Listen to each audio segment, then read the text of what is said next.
नमस्कार दोस्तों, smart study में आपका स्वागत है। जितने विद्यार्थी किसी भी एग्ज़ाम की तैयारी कर रहे हैं वो जल्दी से जुड़ जाइए ताकि अपना वो सेशन को स्टार्ट कर सकें। आज अपना जो है वो 16वां टेस्ट है और आज अपन जो है वो ई बुक के 1501 से लेके 1600 तक के जो क्वेश्चन है उनका है वो टेस्ट लेने वाले हैं। तो ठीक है, तो जितने विद्यार्थी हैं वो जल्दी से जुड़ जाइए और टेस्ट को अपन है वो स्टार्ट कर देते हैं। सबसे पहला क्वेश्चन आपके सामने है, किस विटामिन का जलीय विलयन का रंग है वो गुलाबी होता है? बताइए भाई, दीजिए जवाब। किस विटामिन के जलीय विलयन का रंग जो होता है वो गुलाबी होता है? बताइए। B7, B1, B12 या B13? बताइए। B7, B1 या फिर B12 या B13? ठीक है, तो दीजिए जल्दी से इसका जवाब दीजिए आप। ठीक है, तो इसका सही जवाब हो जाएगा B12। अपने को पता है अपन ने B12 को नाम क्या दिया था? साइनोकोबालेमिन। B12 का रासायनिक नाम क्या होता है? साइनोकोबालेमिन। और अपने से एक क्वेश्चन, बहुत अच्छा क्वेश्चन पूछा जाता है कि किस विटामिन के अंदर है वो कोबाल्ट पाया जाता है, तो वो है साइनोकोबालेमिन, विटामिन B12। ठीक है, चलिए अगले क्वेश्चन का आप जवाब दीजिए। सबसे भारी धातु कौन सी होती है? बताइए। बताइए जल्दी से, सबसे भारी धातु कौन सी होती है? अपने को पता है सबसे हल्की धातु होती है लिथियम। सबसे हल्की धातु क्या होती है? लिथियम होती है। और सबसे हल्का तत्व होता है हाइड्रोजन। ठीक है, सबसे हल्की गैस भी हाइड्रोजन होती है और सबसे भारी गैस जो होती है वो होती है रेडोन। अब आप मुझे ये बताइए कि सबसे भारी धातु कौन सी होती है? ठीक है, तो जो डी जवाब दे रहे हैं ओस्मियम, उनका सही जवाब है। इसका प्रतीक होता है OS। ठीक है, चलिए अगले क्वेश्चन का आप जवाब दीजिए। सोने का आभूषण बनाने में किस धातु को मिलाया जाता है? बताइए भाई। सोने के आभूषण को बनाने में किस धातु को मिलाया जाता है? अपने को पता है कि शुद्ध सोना जो होता है वो होता है 24 कैरेट। ठीक है, शुद्ध सोना क्या होता है? 24 कैरेट होता है। लेकिन 24 कैरेट सोने के आभूषण है वो नहीं बनाए जाते, तो इसमें अपन कह सकते हैं कि 22 कैरेट सोने के आभूषण बनाए जाते हैं। लेकिन इसमें 2 कैरेट है वो अन्य धातुएं मिलाई जाती है। तो बताइए इसमें क्या मिलाया जाता है? तो इसका सही जवाब जो डी दे रही हैं वो बिल्कुल सही जवाब है। डी, तांबा जो है वो इसके अंदर मिलाया जाता है। ठीक है, चलिए अगले क्वेश्चन का आप जवाब दीजिए। नाइलॉन में प्रयुक्त और कच्चा पदार्थ क्या है? बताइए भाई। अगले क्वेश्चन का आप जवाब दीजिए। नाइलॉन में प्रयुक्त कच्चा पदार्थ क्या है? टेरिलीन है, सेलुलोज है, एडीपी कमल है या फिर ट्रथेलिक कमल है? बताइए।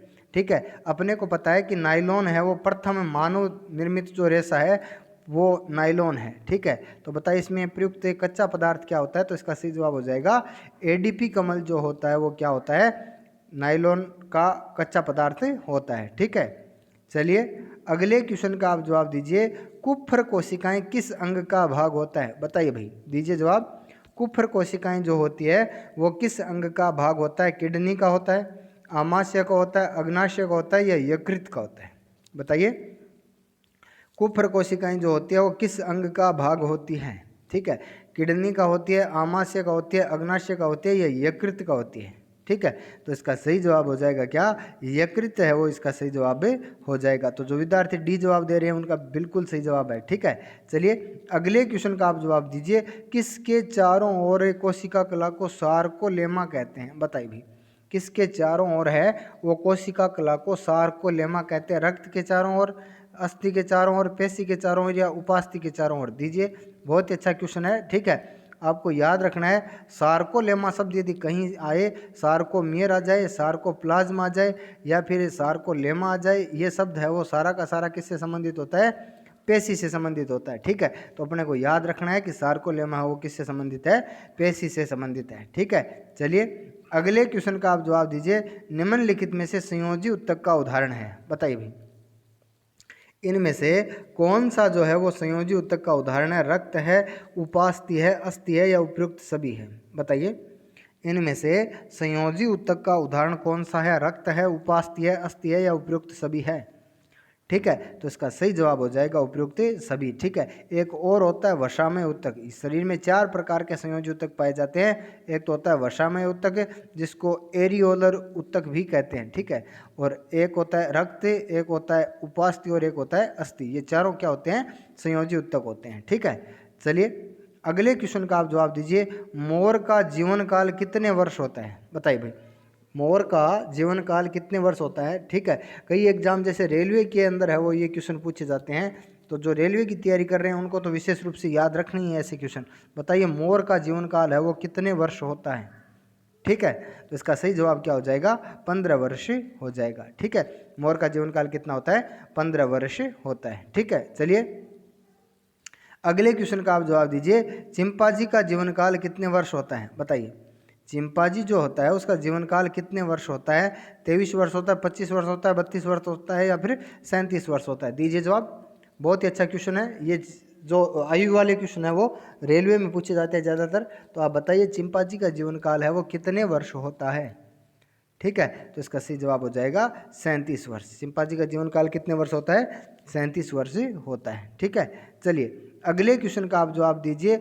राष्ट्रीय प्रतिरक्षण दिवस कब मनाया जाता है? ठीक है, विज्ञान से संबंधित जो महत्वपूर्ण जो दिवस है वो मैंने आपको ई बुक के अंदर डाल रखे हैं, तो इनमें से कुछ है वो मैं आपसे पूछ रहा हूँ। तो आप बताइए राष्ट्रीय प्रतिरक्षण दिवस है वो कब मनाया जाता है?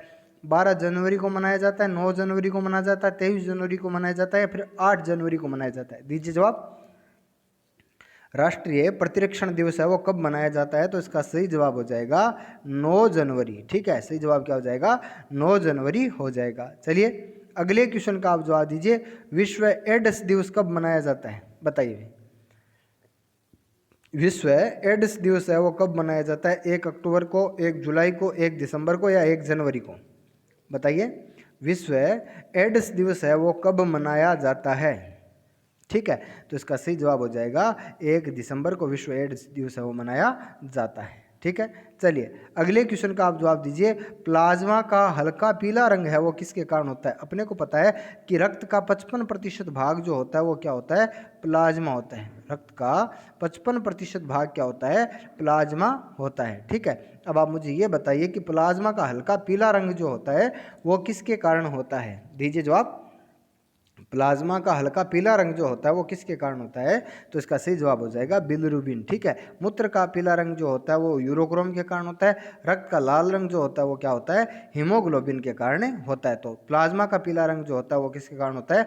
बिलिरुबिन के कारण होता है। ठीक है, चलिए अगले क्वेश्चन का आप जवाब दीजिए। स्पीसीज प्लांटेरम नामक पुस्तक किसने लिखी थी? ठीक है, बताइए जिसने स्पीसीज प्लांटेरम लिखी थी उसी वैज्ञानिक ने लिखी थी सिस्टेमा नेचर एक किताब। इसकी 2 फेमस किताबें हैं जो एग्जाम के अंदर बार बार पूछी जाती है। ठीक है, स्पीसीज प्लांटेरम और सिस्टेमा नेचर। अब आप बताइए मुझे ये किताबें हैं वो किसने लिखी थी? ठीक है, उसी वैज्ञानिक ने है वो द्विनाम पद्धति दी थी और उसी वैज्ञानिक को है वो वर्गीकरण का पिता कहा जाता है। तो बताइए जल्दी से जवाब दीजिए। तो इसका सही जवाब हो जाएगा Carolus Linnaeus, father of taxonomy. Species plantarum और सिस्टेमा नेचर नाम की किताबें लिखी थी और द्विनाम पद्धति की वो इसने दी थी। ठीक है, चलिए अगले क्वेश्चन का आप जवाब दीजिए। वर्गीकरण की सबसे छोटी इकाई क्या होती है? बताइए भाई वर्गीकरण की सबसे छोटी इकाई क्या होती है? कुल होता है, वंश होता है, गण होता है या फिर जाति होती है? ठीक है, बताइए वर्गीकरण की सबसे छोटी इकाई क्या होती है? ठीक है, तो यदि अपन बात करें तो वर्गीकरण की सबसे छोटी इकाई जो होती है वो क्या होती है? जाति होती है। और जाति शब्द जो है वो दिया था जॉन रे ने। ये क्वेश्चन भी कई बार एग्जाम में आता है। ठीक है, जाति शब्द है वो किसने दिया था? जॉन रे ने दिया था। ठीक है, वर्गीकरण का क्रम भी आपसे पूछ लिया जाता है तो आपको याद रखना है। सबसे बड़ा होता है संघ, संघ बंटा होता है वर्ग में, वर्ग बटा होता है कुल में, कुल बटा होता है गण में, गण बंटा होता है वंश में। ठीक है, और वंश बनते होते हैं किसके अंदर? जाति के अंदर। ठीक है, ठीक है, तो अपन कहेंगे कि कुल, संघ, वर्ग, कुल, गण, वंश और जाति। ठीक है, चलिए अगला क्वेश्चन। अगला क्वेश्चन है जीवन का भौतिक आधार क्या है? बताइए भाई जीवन जो होता है उसका भौतिक आधार कोशिका होती है, उत्तक होते हैं, अंग होते हैं या जीव द्रव्य होते हैं? बताइए जीवन का भौतिक आधार क्या होता है? कोशिका है, उत्तक है, अंग है या जीव द्रव्य है? तो इसका सही जवाब हो जाएगा जीव द्रव्य। ठीक है, चलिए अगले क्वेश्चन का आप जवाब दीजिए। जीवाणु की कोशिका भित्ति है वो किससे बनी होती है? बताइए अपने को पता है पादपों की कोशिका भित्ति है वो किसकी बनी होती है? पादप की कोशिका भित्ति है वो सेलुलोज की बनी होती है। तो बताइए मुझे यहाँ पे जीवाणु की कोशिका भित्ति है वो किससे बनी होती है? क्रिएटिन से बनी होती है, सेलुलोज से बनी होती है, प्रोटीन से बनी होती है या फिर काइटिन से बनी होती है? दीजिए इसका जवाब। जीवाणु की कोशिका भित्ति है वो किससे बनी होती है? ठीक है, तो इसका सही जवाब हो जाएगा काइटिन से बनी होती है। जीवाणु की कोशिका भित्ति किससे बनी होती है? काइटिन से बनी होती है। ठीक है, चलिए अगले क्वेश्चन का आप जवाब दीजिए। जीवों की पंच जगत प्रणाली है वो किसने दी थी? बताइए भाई, जीवों को पंच जगत प्रणाली है वो किसने दी थी? संपूर्ण जीव जगत को 5 भागों में बांटा गया और वो 5 भाग थे मोनेरा, प्रोटिस्टा, कवक, पादप और जंतु। ठीक है, ये 5 भाग थे। अब आप मुझे ये बताइए कि जीवों की पंच जगत प्रणाली का प्रतिपादन किसने किया था? तो इसका सही जवाब हो जाएगा R.H. व्हिटेकर। R.H. व्हिटेकर। चलिए अगले क्वेश्चन का आप जवाब दीजिए। जीवों के वर्गीकरण की 3 जगत प्रणाली किसने दी थी? बताइए भाई, जीवों के वर्गीकरण की 3 जगत प्रणाली किसने दी थी? हेकल ने दी थी, डार्विन ने दी थी, कैरोलस लिनियस ने दी थी या फिर व्हिटेकर ने दी थी? बताइए, जीवों के वर्गीकरण की 3 जगत प्रणाली किसने दी थी? तो इसका सही जवाब हो जाएगा हेकल ने है वो 3 जगत प्रणाली दी थी। ठीक है, चलिए अगले क्वेश्चन का आप जवाब दीजिए।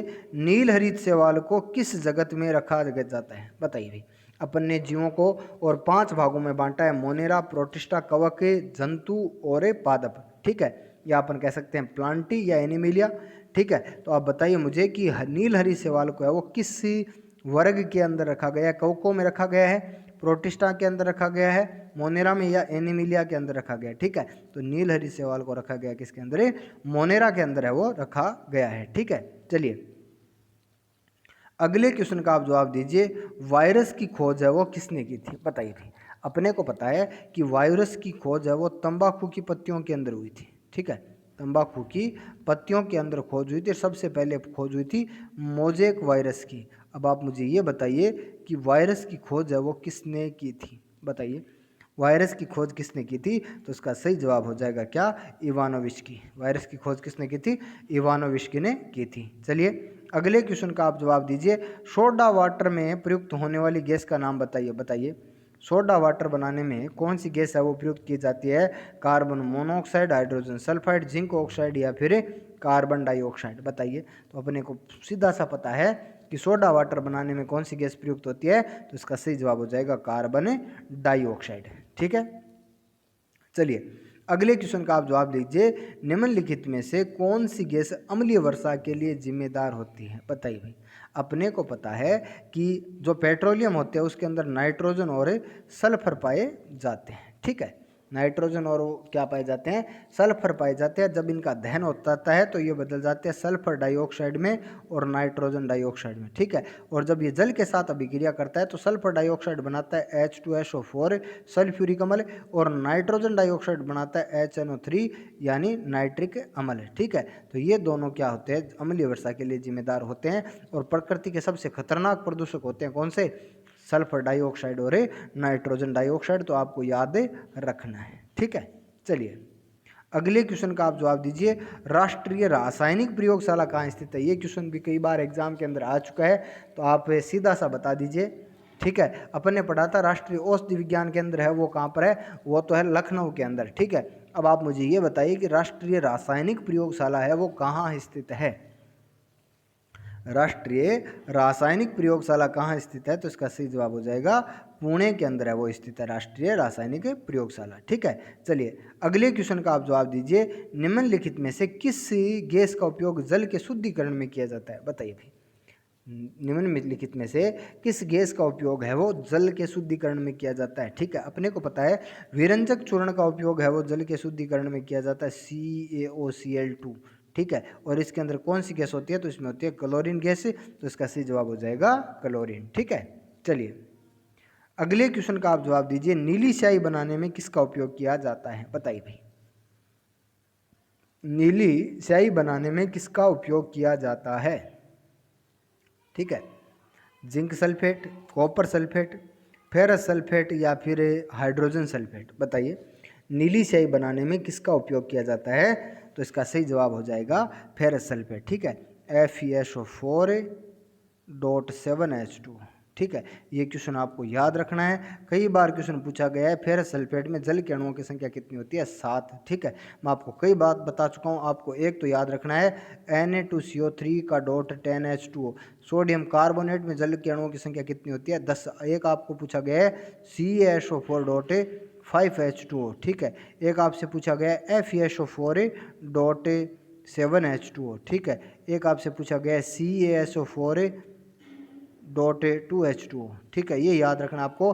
सोडियम कार्बोनेट में जल के अणुओं की संख्या 10 होती है, कॉपर सल्फेट में 5 होती है, फेरस सल्फेट में 7 होती है और कैल्शियम सल्फेट यानी जिप्सम में कितनी होती है, 2 होती है। ठीक है, चलिए दोस्तों 1501 से लेकर 1600 तक के जो क्वेश्चन थे उनके बारे में अपन ने वो डिस्कस किया। आपके कितने क्वेश्चन सही हो रहे हैं वो जल्दी से आप है वो कमेंट बॉक्स के अंदर है वो बता दीजिएगा। ठीक है, चलिए मिलते हैं फिर अगले टेस्ट में।